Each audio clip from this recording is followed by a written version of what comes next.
असुरों के साम्राज्य में जन्मा एक बालक जिसका हृदय केवल भगवान विष्णु के प्रेम में डूबा था। यह है भक्त प्रहलाद की अद्भुत गाथा। उसके पिता असुरराज हिरण्यकश्यप स्वयं को अजय मानते थे और विष्णु के नाम से घृणा करते थे, लेकिन छोटे से प्रहलाद के लिए नारायण ही जीवन थे। प्रतिदिन वह ओम नमो नारायण का जप करता और हर प्राणी में भगवान को देखता।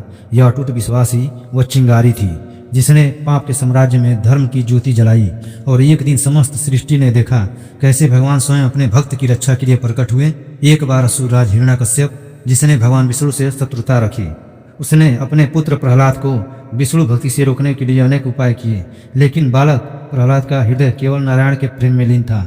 वह हर समय ओम नमो नारायणम का जप करता और सभी को भगवान की महिमा सुनाता। हिरण्यकश्यप ने क्रोध में आकर उसे अनेक यातनाएं दी।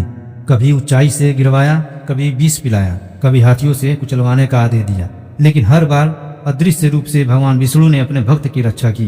एक दिन हिरण्यकश्यप ने प्रहलाद से पूछा, कहाँ है तेरा विष्णु? क्या है वो इस स्तंभ में भी? प्रहलाद ने दृढ़ विश्वास उत्तर दिया, हाँ, वह हर जगह है। यह सुनकर हिरण्यकश्यप ने गद्दा से स्तंभ पर प्रहार किया और उसी क्षण स्तंभ से नरसिंह अवतार प्रकट हुए। आधा नर आधा सिंह। उन्होंने संध्या समय अपने नखों से हिरण्यकश्यप का अंत कर दिया, जिसने वह वरदान का उल्लंघन हुआ। न समय, स्थान या अस्त्र का नियम टूटा। भगवान नरसिंह ने प्रहलाद को अपने गोद में बिठाया और कहा, पुत्र, तुम्हारा अटूट विश्वास ही तुम्हारी रक्षा का कारण है। सच्चा भक्त वह है जो सुख दुख में समान रहे और हर समय मेरा स्मरण करे। इस प्रकार भक्त प्रहलाद की कथा आज भी हमें सिखाती है कि अडिग श्रद्धा और भक्ति से असंभव भी संभव हो जाता है।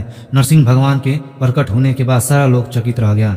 देवता, ऋषि मुनि और भक्तजन आकाश से पुष्प वृष्ट करने लगे, लेकिन भगवान नरसिंह का कोई शांत नहीं हो रहा था। उनके नखों में अब भी हिरण्यकश्यप का रक्त लगा था और सिंह रूप की गर्जना से तीनों लोग कांप रहे थे। देवताओं ने प्रार्थना की, किंतु कोई भी उनके पास जाने का साहस नहीं कर पाया। तब सभी ने भक्त प्रहलाद से निवेदन किया, पुत्र, केवल तुम ही अपने भगवान को शांत कर सकते हो। प्रहलाद निडरता से आगे बढ़े और भगवान के चरणों में लिपटकर बोले, प्रभु, मेरे पिता को उनके अज्ञान के कारण क्षमा कर दीजिए। उन्होंने आपको नहीं पहचाना, इसलिए विरोध किया। मैं चाहता हूं कि आप उन्हें मोक्ष प्रदान करें। प्रहलाद के करुण वचनों से नरसिंह भगवान का क्रोध शांत हो गया। उन्होंने मुस्कुराकर कहा, वत्स, तुम्हारी भक्ति ने न केवल तुम्हारी रक्षा की, बल्कि तुम्हारे पिता को भी मुक्त कर दिया।